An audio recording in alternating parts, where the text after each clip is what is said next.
Welcome to Nevada Newsmakers. On the program today, we're going to discuss that sex offenders bill that was passed in the legislature and what's to prevent Governor Guinn from being a lame duck for the rest of the session. Randy Thompson has the rundown.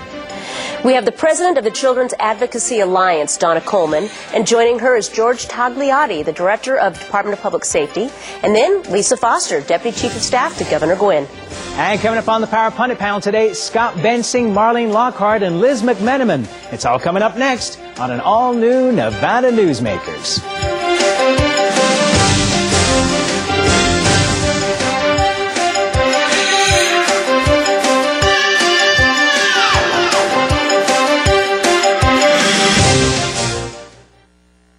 Nevada Newsmakers, brought to you in part by Reno Industrial Center, the world's largest industrial park, the resort at Red Hawk, and the Peppermill family of casinos. Here at the Tahoe Reno Industrial Center, water resources come from fresh, clean groundwater, approved by state permits. The water is pumped from wells to million-gallon storage tanks and then distributed to TRI companies. Another amenity is our investment in a state-of-the-art wastewater treatment plant. This disposal system converts waste to clean water for industrial applications. Welcome to the Tahoe Reno Industrial Center, the largest industrial park in the world, building economic prosperity for Nevada. When making your decision as where to play golf, consider the resort at Red Hawk. You know you have made the right choice the moment you arrive. The friendly staff welcomes you to our award-winning pro shop. You know you've made the right decision on the first tee. The Lakes course is in the best condition in years. You know you've made the right choice after you've played 18 holes. The resort at Red Hawk, the right choice. Nevada Newsmakers is sponsored in part by the Nevada Beer Wholesalers Association. As an employer, did you know you can be held liable for negligent hiring? A background screening by Employer Links can uncover criminal records, like alcohol and drug convictions. It can verify the applicant's education, driving records, and professional licenses.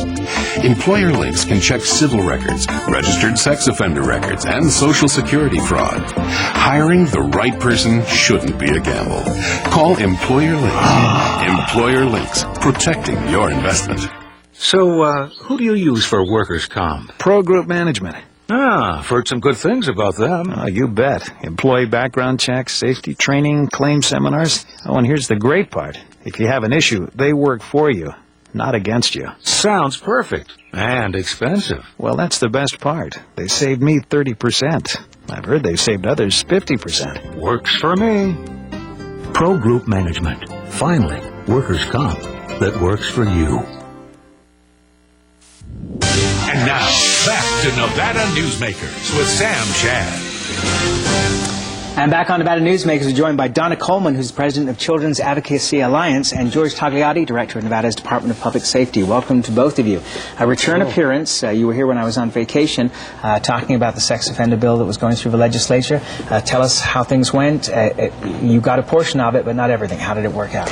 Well, Dina Titus and Bill Raggio and others co-sponsored the bill SB 341, which tightens the sex offender laws in Nevada, adds addresses to the website, and also requires sex offenders to have to renew their gaming and driver's license on an annual basis. When we went to the legislature, when I went to Dina with this bill and Dina introduced the bill, I felt very confident that this bill would go through without any problems. But as everything happens in the legislature, nothing is guaranteed.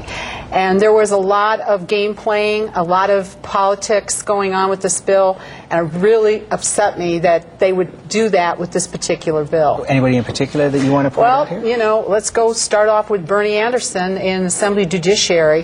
The bill has to go to Senate Judiciary first. It was reworked from an 80-page bill to a 40-page bill. There was a lot in the bill that shouldn't have been in the bill.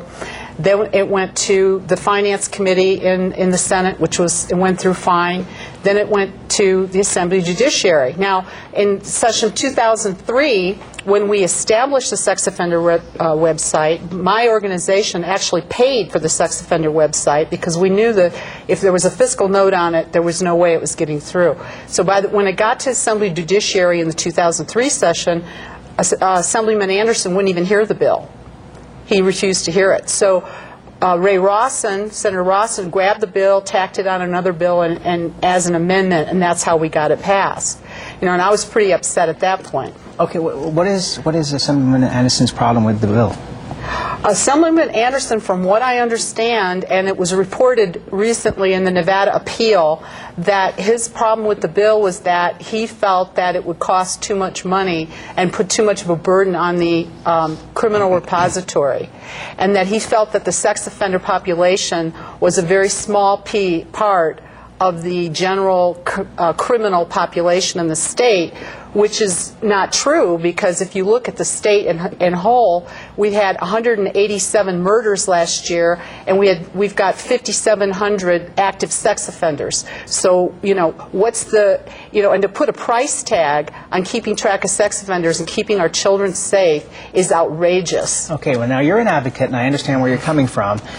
But you're an administrator here, and you do have to look at costs. Was Bernie Anderson correct in looking at that?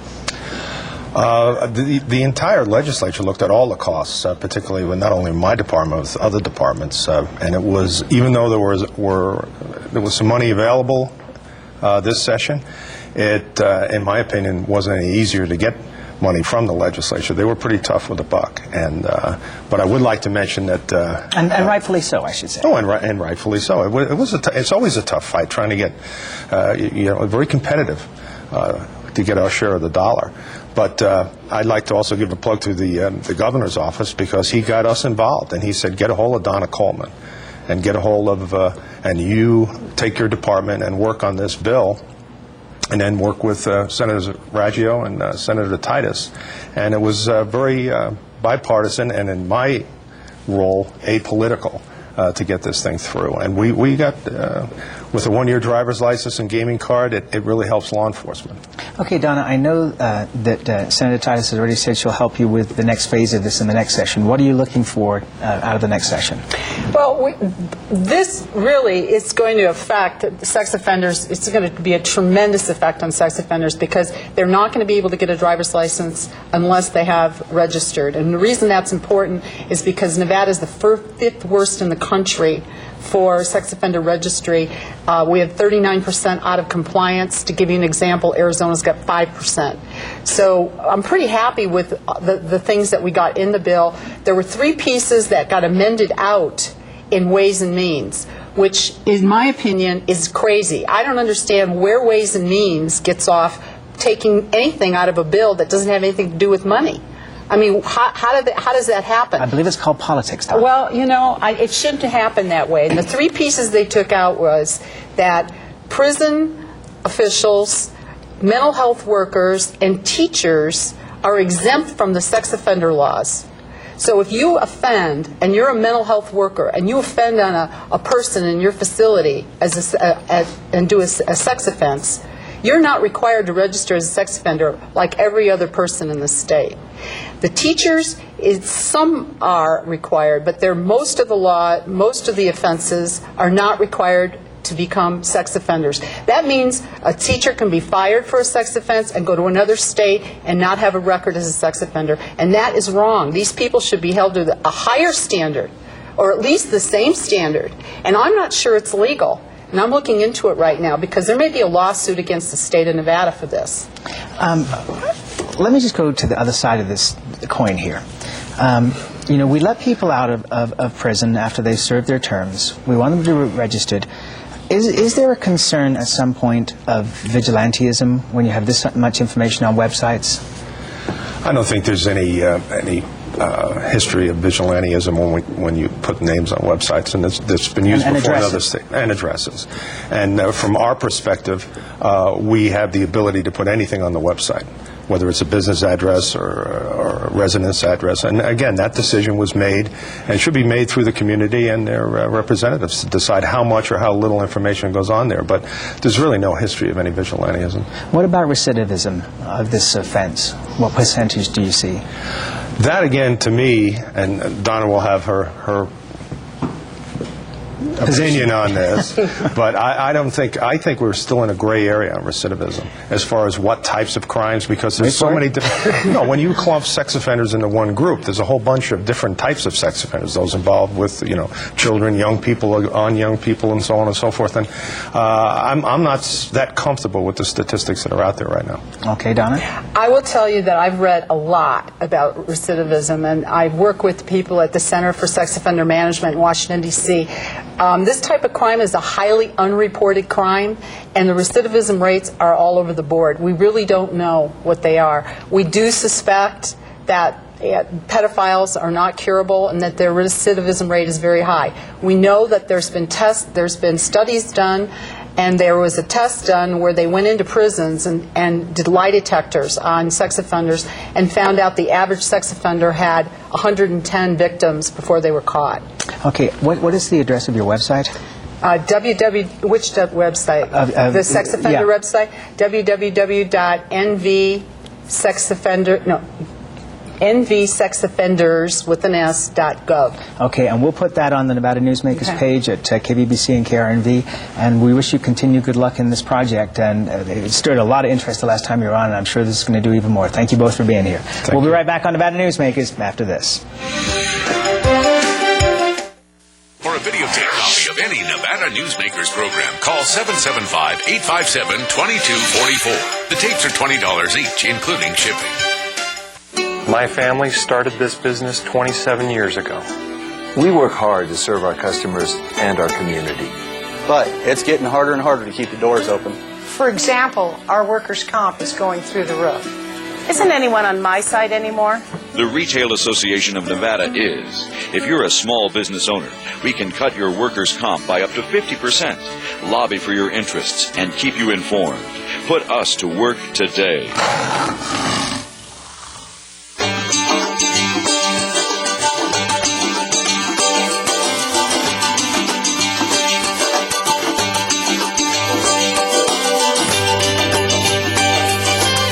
Thanks to an ongoing commitment by America's mining companies, more than 2 million acres already have been reclaimed.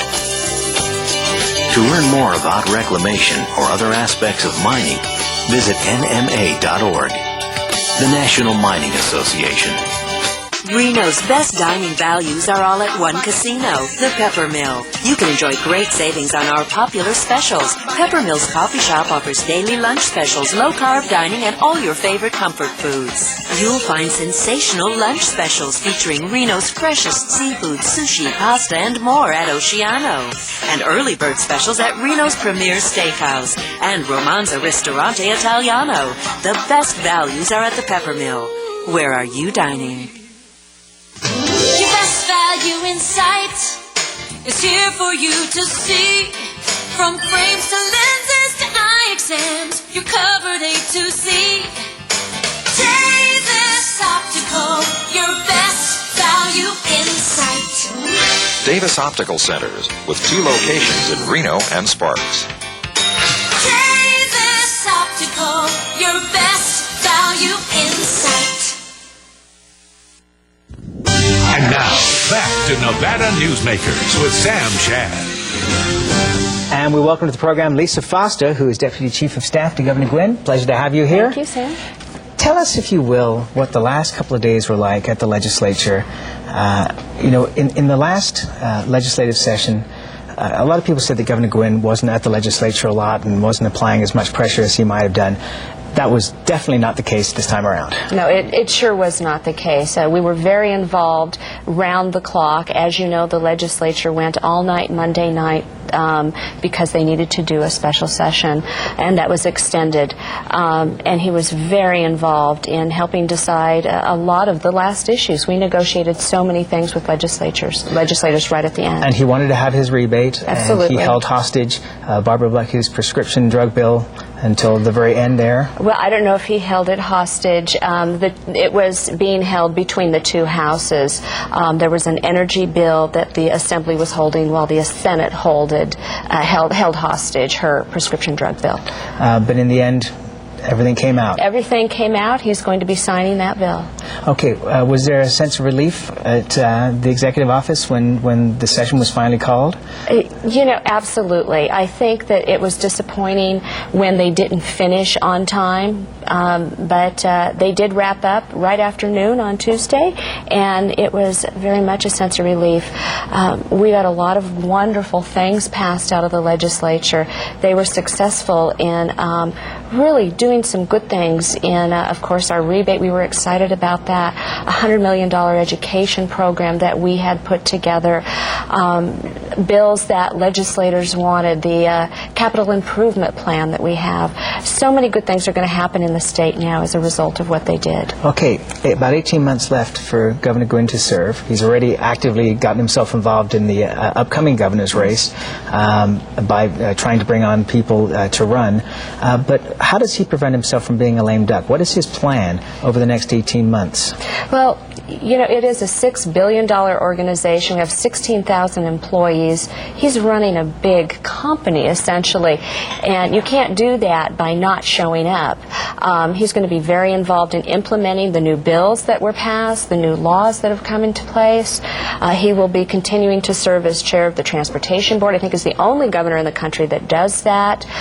We have a lot of new plans for mental health, education. There's so much that he's going to oversee the implementation of.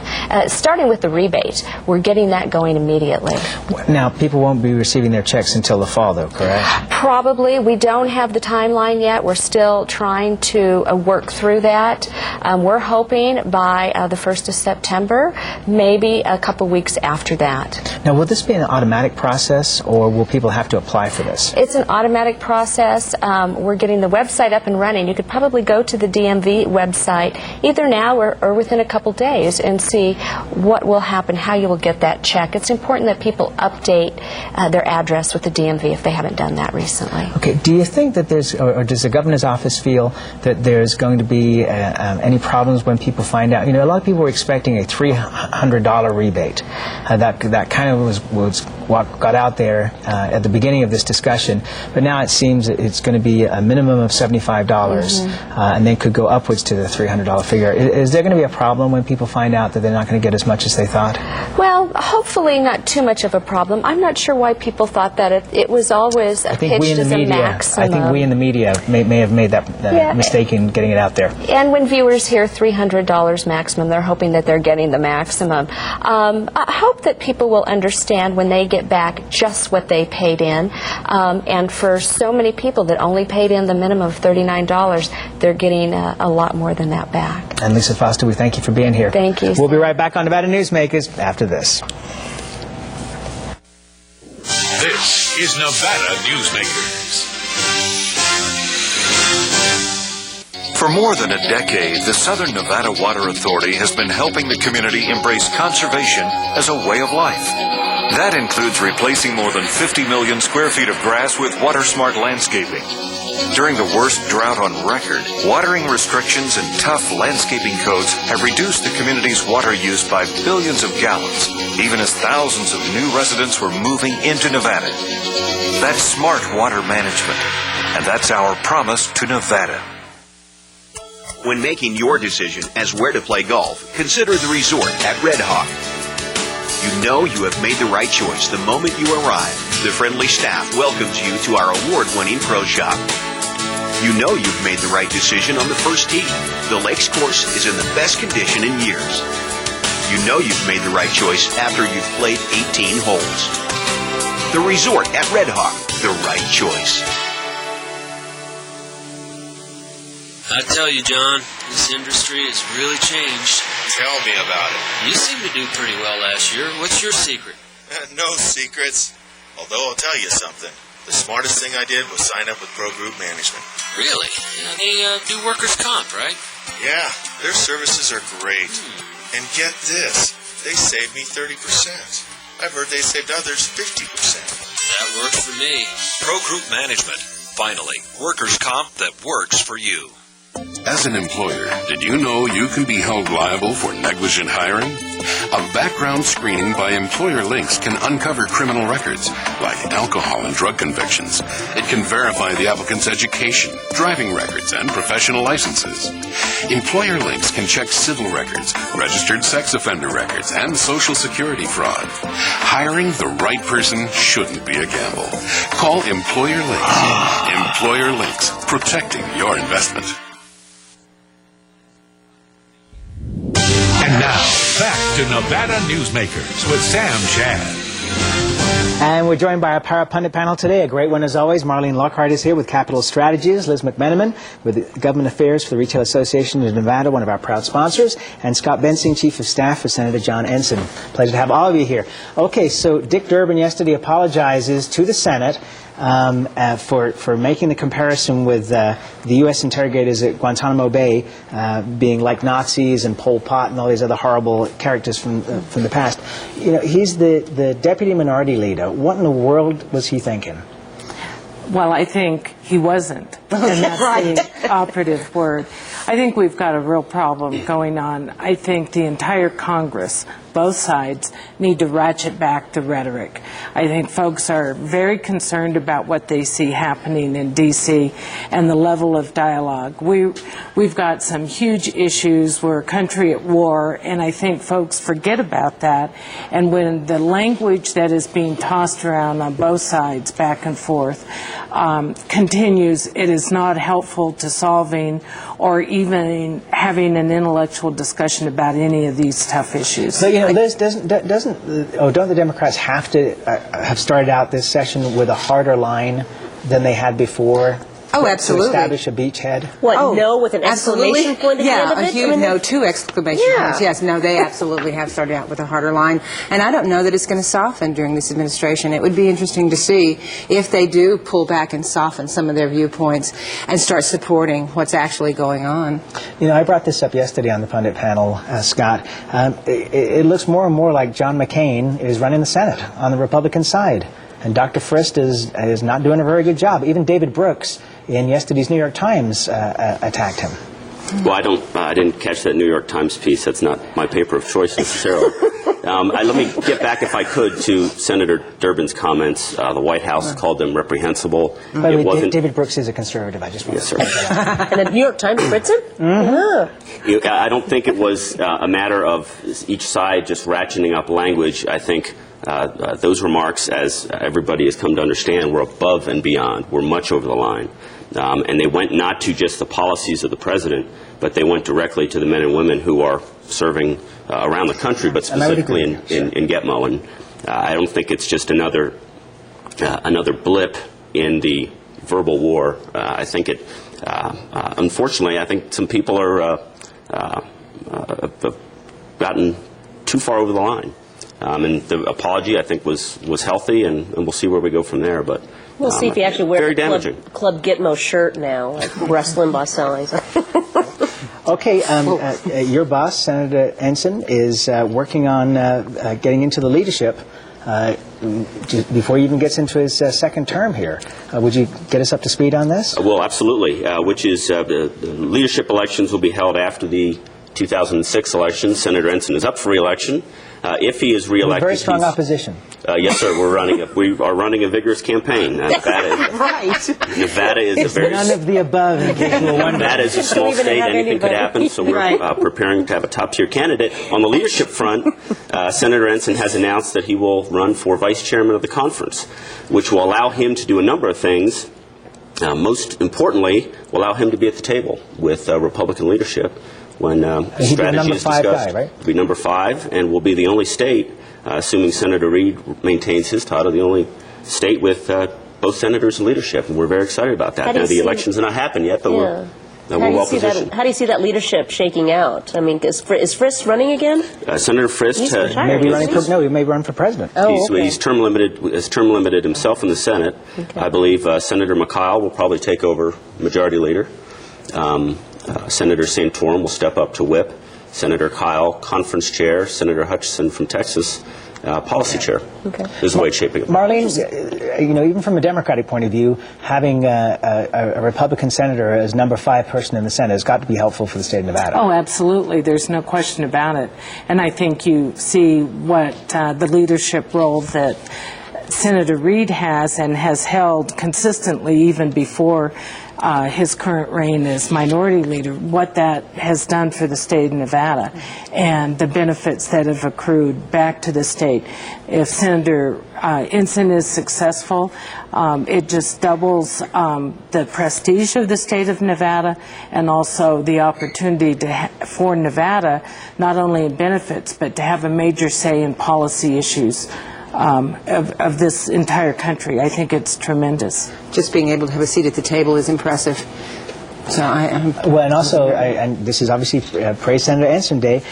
He's moving to have on a national basis what we have on a statewide basis here, which is the paper trail on the voting machines. Correct? Yes, absolutely. There are few people who know as well as he does. Given his 1998 race against Senator Reid and the initial recount, we went through that in Clark County, and they said they recounted and the machines just spit out the same number because there was nothing else to check. They were done electronically. So he feels very strongly about it, and it's worked here, and we believe it can work other places as well.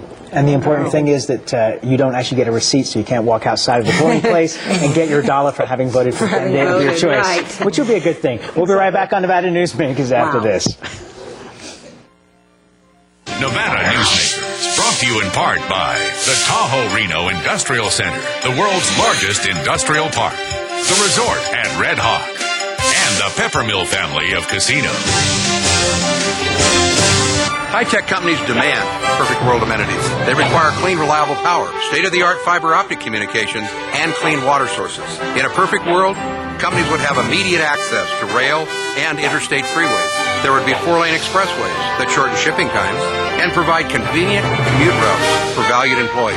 Well, the future is now, and it's here. Welcome to the Tahoe Reno Industrial Center, the largest industrial park in the world, building economic prosperity for Nevadans. South Reno's hotspot for food, fun, and friends is the Tamarack Junction. Play over 480 of the hottest slots and video poker games. Enjoy hot times and sizzling food specials at Sully's Sports Bar, Grill, and Nightclub. Watch your favorite game on one of our jumbo high-definition plasma TVs. Enjoy great food 24 hours a day in the dining car restaurant. Or sample the best hot and cold sandwiches in the Whistle Stop Deli. The Tamarack Junction is your junction for fun. South Virginia and Amani Ranch Parkway. Yeah. My family started this business 27 years ago. We work hard to serve our customers and our community. But it's getting harder and harder to keep the doors open. For example, our workers' comp is going through the roof. Isn't anyone on my side anymore? The Retail Association of Nevada is. If you're a small business owner, we can cut your workers' comp by up to 50%, lobby for your interests, and keep you informed. Put us to work today.